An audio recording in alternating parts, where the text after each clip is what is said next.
Amen. Donc aujourd'hui, notre thème, c'est vrai, c'est peut-être beaucoup connaissent, peut-être tu as déjà entendu, mais il est important que nous bâtissons nos vies chrétiennes sur les bonnes bases. L'identité d'un homme est très importante dans la vie. Parce que le monde te demandera qui tu es. Le monde te demandera qui es-tu toi pour te prévenir. Parce qu'il y a des hommes et des femmes qui n'avaient pas d'identité, ils sont allés s'attaquer aux démons. Ils ont dit, moi je viens avec le nom de Paul, du Dieu de Paul. Ils ont dit, oui, Paul on le connaît, Jésus on le connaît, mais qui vous êtes-vous? Votre identité est très importante. Il est important de savoir qui toi tu es. Il est important de savoir qu'est-ce qui s'est passé. Même si ce serait une répétition, mais il est important d'avoir des bonnes bases. Il est important d'avoir une bonne fondation. Parce que la vie chrétienne, c'est ça. On commence par le repos. On commence par poser les bonnes bases afin que la maison puisse grandir, afin que nos vies puissent aller en avant. Amen. Il est important d'avoir les bonnes bases. Donc je vais donner un verset qui donne Matthieu 7, verset 24 à 25. Matthieu 7, verset 24 à 25.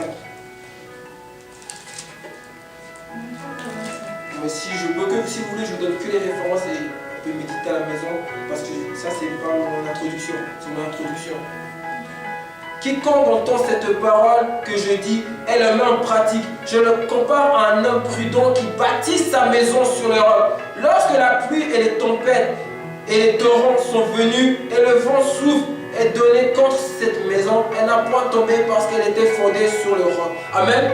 Il est important que ta vie soit fondée sur le roc. Il est important que ton identité soit fondée sur le roc. Parce que des fois, dans la vie, on te demandera qui es-tu toi.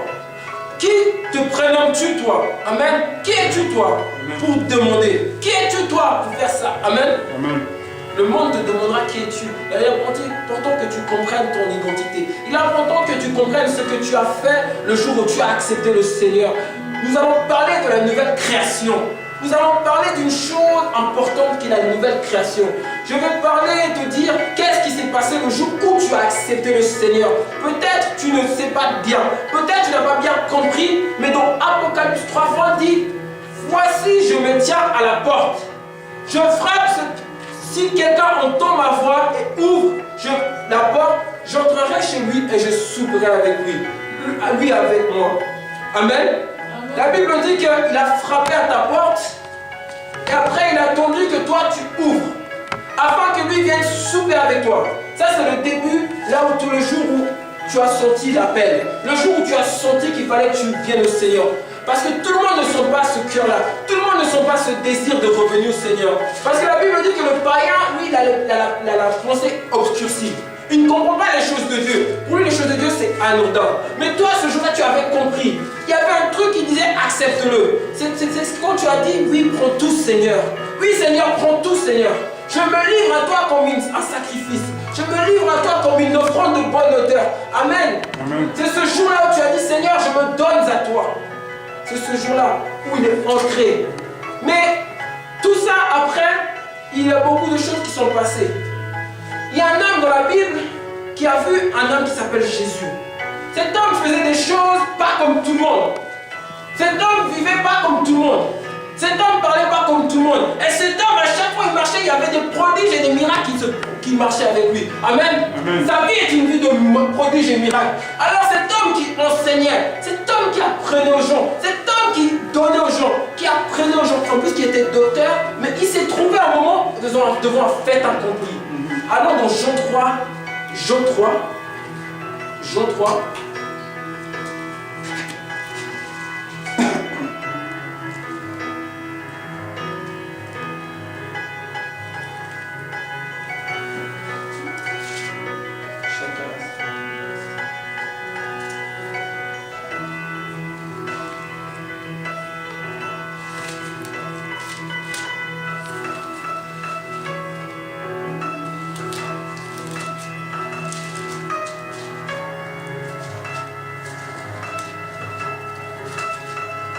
Amen. Dans Jean 3. Mais il y a eu un homme entre les pharisiens nommé Nicodème, chef des Juifs. Amen. Amen. Il y a un homme d'entre les pharisiens, chef des Juifs, qui vit auprès de Jésus la nuit, lui dit, Rabbi, nous savons que tu es docteur venu de Dieu, car personne ne peut faire ces miracles que tu fais s'il est avec Dieu. Amen. Amen. Nicodème a vu déjà quelque chose de très important. Il a retenu quelque chose de très important. Il a dit que personne ne peut faire ces miracles s'il est avec Dieu. Ça veut dire qu'il a reconnu que cette personne est attachée à Dieu. Il a reconnu que cette personne faisait des choses que lui ne faisait pas. Il a reconnu quelque chose dans cet homme. S'il est venu lui poser cette question en pleine nuit, c'est qu'il avait honte qu'on le voie, que les hommes voient, qu'ils voient cet homme aller vers cet homme. Parce que pour eux, cet homme, ils ne le comprenaient pas. Alors qu'un pharisien, un docteur qui va vers cet homme pour lui poser des questions, ils se disent, mais tu fais des choses que nous ne comprenions pas. Amen. Tu fais des choses que nous ne comprenions pas. Après, lui, il a mis Jésus à la même dimension que lui. Tu es docteur venu de Dieu. Alors ça veut dire qu'il a compris que cet homme venait de Dieu. Amen. Amen. Il a compris que cet homme venait d'ailleurs.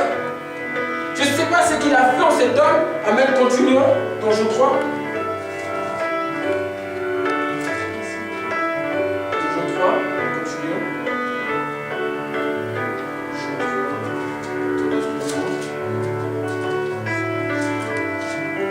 Jean 3. La partie, continuons. Verset 3, Jésus lui répondit, en vérité, je te dis, si un homme né de nouveau, il ne peut voir le royaume de Dieu. Amen. Amen. Parce que la Bible dit, quand Jésus il est venu, son premier message, il a dit, répondez-vous, car le royaume des cieux est proche. Il a dit, répondez-vous. Parce qu'il a vu qu'il avait plein de religions, il a vu qu'il y avait plein de choses. Mais il a dit que moi, je suis dans une autre dimension. Je ne suis pas dans cette dimension religieuse, mais c'est pour ça qu'aujourd'hui le monde moderne a enfermé le christianisme. Enfermé le christianisme, ils disent que c'est une religion. Non, c'est pas une religion, c'est une vie surnaturelle. C'est une vie de miracle. C'est une vie de guérison. Aucune religion ne peut faire ce que le christianisme peut faire. Amen. Aucune religion ne peut faire ce que le christianisme peut faire. Et cet homme-là a reconnu. Mais Jésus lui a répondu. Il a donné une réponse. Que si tu veux entrer dans le royaume, il faut être né de nouveau. Amen. Amen. Il est important de comprendre naître de nouveau. Parce que la première naissance était terrestre. Qui nous dit dans 1 Corinthiens 15, 1 Corinthiens 15, 1 Corinthiens 15, verset 48. Amen, vous avez trouvé? C'est pourquoi il écrit, le premier homme, Adam, devient une âme vivante. Le dernier Adam est devenu un esprit vivifié. Mais celui qui est spirituel n'est pas le premier. C'est celui qui est animal. Celui qui est spirituel vient ensuite. Le premier homme tiré de la terre est terrestre et le second homme est céleste. Tel est le terrestre, tels sont aussi les terrestres. Tel est le céleste, tels aussi sont les célestes. Amen. Amen. Jésus lui a fait comprendre que tu es du premier homme, tu n'es pas du deuxième homme. Il a fait comprendre qu'il faut que tu naisses de nouveau. Il s'est posé des questions, il se dit, mais à un moment, c'est un même, je me suis demandé quelle réflexion il a eu en tant que docteur, en tant qu'intellect. Il a eu une réflexion, je me suis demandé, si nous continuons, Nicodème dit, comment un homme peut-il naître de nouveau? Est-ce que quand il est vieux, est-ce qu'il peut rentrer dans les seins de sa mère? Est-ce que vous trouvez vraiment tellement normal cette réflexion? Quelqu'un qui dit qu'il va retourner dans les seins de sa mère, il n'avait pas compris de quoi Jésus parlait. Parce qu'il était terrestre. Il n'était pas entré dans cette dimension spirituelle. Il était un homme terrestre. Parce que la Bible dit que le premier homme est terrestre et le second homme est spirituel. Alors pour comprendre les choses spirituelles, il faut être un homme spirituel. Amen. Amen. Mais Nicodème était un homme terrestre. Alors lui comprenait les choses de la terre. C'est pour ça qu'il a eu un raisonnement terrestre. Qu'il faut que je retourne dans le ventre de ma mère. Est-ce qu'il faut que je... En ton vieux... Toi qui es docteur, tu as tel raisonnement. Amen. Amen. Continuons dans le verset. Jésus dit, en vérité, je te dis, si un homme né de nouveau, Jésus répondit, en vérité, je te dis, si un homme né d'eau et d'esprit, il ne peut entrer dans le royaume des cieux. Amen. Jésus a commencé à expliquer si un homme né d'eau et d'esprit. D'eau et d'esprit. Jésus a commencé petit à petit à décrire à Nicodème qu'est-ce qui est né de nouveau. Amen. Il n'a pas dit non, il faut que tu retournes sur le sein de ta mère, mais il a dit qu'il faut être né d'eau et d'esprit. Qu'est-ce qui est naître d'eau et d'esprit? Matthieu 3, 11 nous explique qu'est-ce qui est naître d'eau et d'esprit.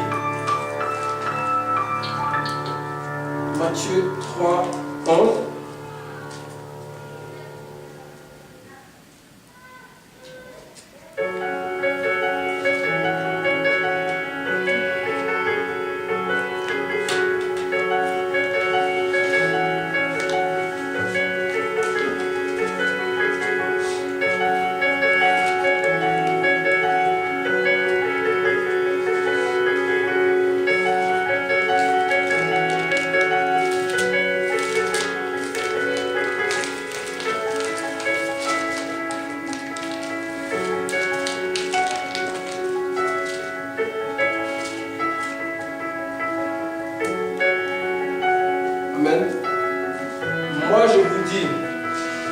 je vous baptise d'eau pour vous amener à la repentance. Mais celui qui vient après moi est plus puissant que moi. Et je ne suis pas digne de porter son soulier. Lui, il vous baptisera du Saint-Esprit et de feu. Amen.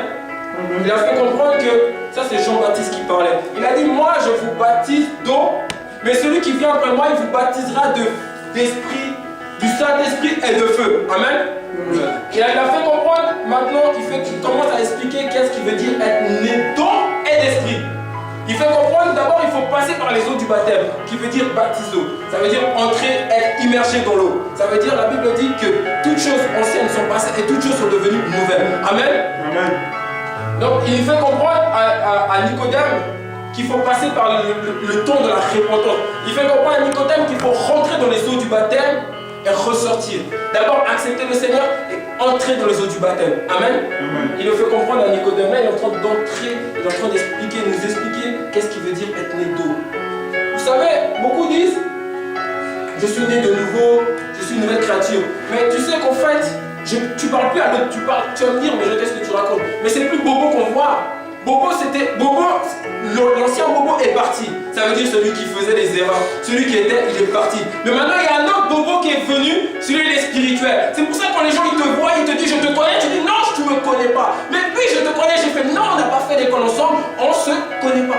C'est comme si quand tu viens devant une maison, tu regardes la maison, tu prends du doigt, tu dis, je connais cette maison. Non, tu ne connais pas la maison. Il y a un nouveau propriétaire qui est à l'intérieur. Il y a une nouvelle personne qui est à l'intérieur. Celui qui était avec toi à l'école, il n'est plus là. Celui qui est bien maintenant, vient de Dieu. Je ne suis plus le même homme. Je ne suis plus ce pécheur chronique. Ça veut dire qu'aujourd'hui, si tu pêches par ta volonté. Amen. Si tu pêches, aujourd'hui, tu pêches par ta volonté. Tu n'es plus sous la loi du péché. Tu n'as plus cette vie pécheresse. Parce qu'il y a un nouveau homme qui est revenu à l'intérieur de toi. Parce que la Bible dit dans Ézéchiel, je vous donnerai un nouveau esprit et un nouveau cœur. Ça veut dire que c'est plus la vie que tu avais avant. Cette vie que tu avais avant. C'est pour ça que quand tu vois, tu es en train de te battre avec deux vies. Est-ce qu'avant ça t'est arrivé? Tu es en train de te battre avec ton ancien toi et avec ton nouveau toi. Alors aujourd'hui, maintenant, ils essaient de faire la guerre à l'intérieur de toi. Tu sens cet esprit-là, il veut se manifester. Tu sens cet ancien, il veut revenir. Mais la Bible dit qu'il a été crucifié à la croix. Oui, il a été crucifié. Il a été crucifié à la croix. Et la Bible dit que tu as reçu un nouveau cœur. Je suis venu te dire que tu n'as plus le même cœur. Ça veut dire ce cœur méchant. Parce que la Bible dit que le cœur de l'homme est méchant dès la naissance. Mais ton cœur n'est plus méchant. Parce que tu n'as plus ce cœur-là. Mais tu as eu un nouveau cœur. Le cœur de Dieu. C'est ce cœur-là que tu as reçu. Et tu as reçu un nouveau esprit. Tu n'es plus la même personne. Aujourd'hui, je ne parle plus à Bobo qui était avant. Mais je parle à un nouveau Bobo. Je parle à une nouvelle Joséphine. Je parle à une nouvelle Maman Bichou. Je parle à un nouveau Franck. Je parle à un nouveau Jean-Yves. C'est pour ça que celui qui vient te dire, j'étais avec toi à l'école, tu lui dis non, on était ensemble. On ne se connaît pas. Moi, je suis une nouvelle personne. Mais tu es fou bien. Oui, je suis une nouvelle personne. C'est la nouvelle création. Tu es une nouvelle personne. Aujourd'hui, le corps est le même. Tout ressemble à la même chose. Mais celui qui est à l'intérieur n'est plus la même personne. C'est plus le premier homme, mais c'est le second. Amen. C'est ça. C'est ce qui s'est passé le jour où tu as accepté le Seigneur comme Seigneur Jésus-Christ et Sauveur. C'est ce jour-là. C'est un jour important. C'est un jour bénéfique. C'est un jour même que tu dois même écrire. Je ne sais pas pourquoi je ne l'ai pas écrit, mais il faut l'écrire. Parce que c'est un grand jour. C'est le jour où tu as laissé l'ancien toi. C'est le jour où tu as laissé l'ancien toi et que tu as pris le nouveau. L'homme spirituel, aujourd'hui, il est là. Ça veut dire que si aujourd'hui tu pêches, tu ne pêches plus parce que tu es en la loi, mais tu pêches par ta volonté. Tu sais que tu pêches. Tu sais, ton esprit te le dit, tu pêches, mais tu vas quand même. Avant, tu étais conduit par ta chair. Aujourd'hui, tu n'es plus conduit par ta chair, mais c'est toi qui décides d'être conduit par ta chair. Amen. C'est pour ça qu'il faut que tu comprennes vraiment ce qui s'est passé ce jour-là où tu as accepté le Seigneur. C'est un jour important, c'est un jour bénéfique pour ta vie. C'est un jour où ça a changé ta vie. C'est un jour où la personne qui était avant toi n'est plus en toi. Cette personne qui commettait le péché, la malédiction des parents, toutes ces personnes-là qui étaient en toi, la malédiction tout ça n'est plus en toi. La Bible dit que toute malédiction, toute chose a été prise à la croix. Tout a été crucifié à la croix. Ça veut dire qu'aujourd'hui tu es une nouvelle personne. Ça veut dire qu'aujourd'hui tu es une nouvelle personne. Tu ne peux plus retourner dans tes anciennes choses. Ça ne te va pas. Je me rappelle une fois, j'étais avec mes cousins quand j'avais arrêté l'alcool. Je me suis mis à boire du champagne. Je me suis senti tellement mal. Je buvais juste du champagne. Le champagne, ça paraît bizarre, ça paraît... Mais je me sentais mal. Il y avait un truc à l'intérieur de moi qui disait c'est pas toi. Tu bois aussi mais tu n'arrives pas à boire. C'est comme si c'était amer. Mais tu bois quand même. Mais c'est amer en face de toi et tu comprends qu'il y a quelque chose qui s'est passé. C'est plus l'ancien Jean-Yves. L'ancien Jean-Yves, il pouvait boire comme il voulait. Mais le nouveau Jean-Yves, il n'arrive pas à boire. Parce que le nouveau Jean-Yves, il est spirituel. Le nouveau Jean-Yves, il vit comme spirituel. Il n'est plus le même homme. C'est ce que je dis. La maison reste la même, la personne qui est à l'intérieur n'est pas la même. Tu es la même personne. On te voit, je te dis oui, tu es dans la bijou. Mais non, à l'intérieur, c'est pas ma bijou. C'est pas ma bijou que j'étais avec à l'école, je sais pas. Non, c'est une nouvelle personne à l'intérieur. C'est ça la nouvelle création. C'est ça le premier miracle de Jésus qu'il a fait dans nos vies. La nouvelle création. C'est pour ça que je veux dire, arrêtons de mettre le christianisme comme une religion, comme les autres. Ce n'est pas une religion comme nous. Non. Parce que quand, explique-moi comment tu peux dire, tu es médecin. Pour aller, la Bible dit, vous guérissez, vous délivrez, tu es médecin. Non, tu n'es pas médecin. Mais cette vie-là, c'est une vie surnaturelle. Il est temps qu'on comprenne que la vie que nous vivons, la vie du christianisme est une vie surnaturelle. Amen. Amen. Il est temps que tu comprennes que personne ne puisse venir pointer du doigt, dire qu'il te connaît ou ne te connaît pas. Personne ne connaît la nouvelle création. Personne ne connaît le nouveau toi. Personne ne connaît celui qui est en toi. Personne. Il connaît l'ancien, celui qui est mort. Tu dis non, vous connaissez celui qui est mort à la croix, mais vous ne connaissez pas moi. Moi, c'est une autre personne. C'est une autre personne? Oui, c'est une autre personne. Moi, je suis une autre personne. Celui que vous connaissez, c'est celui qui est à la croix, qui a été crucifié. Vous connaissez l'ancien, mais aujourd'hui, je suis une nouvelle personne. C'est ça que dit, nous sommes une nouvelle créature. Toutes choses anciennes sont passées, toutes choses sont devenues nouvelles. C'est-à-dire, toutes ces choses-là, tout ce que tu faisais avant sont passées. C'est la raison pour laquelle quand tu es rentré dans l'eau du baptême, quand tu es ressorti, c'est ça, et puis ça. Ça veut dire ton ancienne vie part à l'eau et ta nouvelle vie arrive. C'est pour ça qu'on te lève comme ça. Et là on te dit, au revoir ma ancienne vie, bonjour ma nouvelle vie. C'est ça que tu as dit le jour où tu as dit à tout le monde, que tu as témoigné en public, que tu crois en ton Seigneur. C'est que tu as dit au revoir à ta ancienne vie, tu as dit au revoir au bois de nuit, tu as dit au revoir à l'alcool. Aujourd'hui la nouvelle création ne fait pas d'effort pour arrêter l'alcool. L'alcool ce n'est pas fait pour toi. Tu ne sens de toute façon dans ton esprit que ce n'est pas fait pour toi. Ton ancienne vie, tu sens dans ton esprit ce n'est pas fait pour toi. Tu sens qu'il y a quelque chose qui dit non, laisse ça. Il y a quelque chose qui dit lâche ça, ce n'est pas pour toi. Amen. Il est temps vraiment qu'on comprenne qu'est-ce qui s'est passé ce jour-là. Il est temps qu'on comprenne qu'est-ce que j'ai fait quand j'ai accepté le Seigneur. Le jour où j'ai dit oui à toi, oui je t'accepte, oui je suis d'accord de te suivre. La Bible dit il t'a donné un nouvel esprit. Ça, si tu comprends que tu as reçu un nouvel esprit, un nouveau cœur, c'est pour ça que tu vas comprendre que quand tu fais du mal à quelqu'un, tu te sens mal. Tu te sens. Avant, tu pouvais faire du mal et puis continuer ta route. Aujourd'hui, tu n'arrives pas, tu es obligé d'aller à la personne et dire pardon, excuse-moi de ce que j'ai fait. Avant, tu n'aurais pas pu faire ça. Mais c'est parce que tu as un nouveau cœur et un nouvel esprit. Dieu a emmagasiné en toi. Parce qu'il savait que si tu te laissais avec ton ancien, toi qui n'arriverais pas à faire sa vie est impossible avec l'ancien. Il a dit je vais mettre un nouvel esprit et un nouveau cœur, afin qu'il puisse vivre la vie que j'ai promis pour lui, afin qu'il puisse vivre la vie que j'ai désirée pour lui. Parce que c'est impossible de vivre la vie de Dieu sans tous ces choses-là. C'est impossible de vivre la vie de Dieu sans que Dieu t'investisse. Amen. Sans qu'il puisse t'investir comme il t'a investi. Dieu a beaucoup investi pour toi. Dieu a désiré d'investir pour toi. Dieu a choisi d'investir pour toi. Dieu a dit non, c'est mon enfant, je l'ai tellement aimé que je lui donne un nouveau esprit et un nouveau cœur. Je ne veux pas qu'il reste la même personne. Alors laisse personne venir te pointer du doigt, dire qu'il te connaît, il ne te connaît pas. Aujourd'hui, dis aux personnes, tu ne me connais pas. Il dira oui, tu es fou, oui, tu ne me connais pas. Je suis une nouvelle personne. Celui que tu connaissais avant, il est mort à la croix. Celui qui est aujourd'hui, c'est un spirituel. Parce que la Bible nous dit, si nous continuons, elle nous dit continuons dans Jean 3. Jean 3.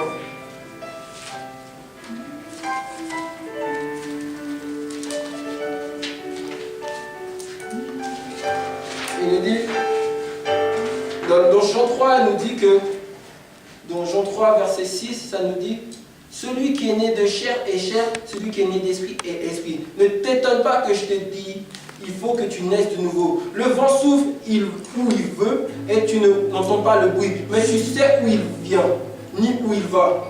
Et il dit, on a ainsi de tous ceux qui sont nés d'esprit. Il a donné comment on appelle ça? Il a donné l'image du vent. Le vent, tu n'as jamais vu le vent. Le vent, il est invisible. Mais tu vois les dégâts. Tu sens aussi que tu as froid. Le vent, c'est comme ça. Alors, il a fait comprendre que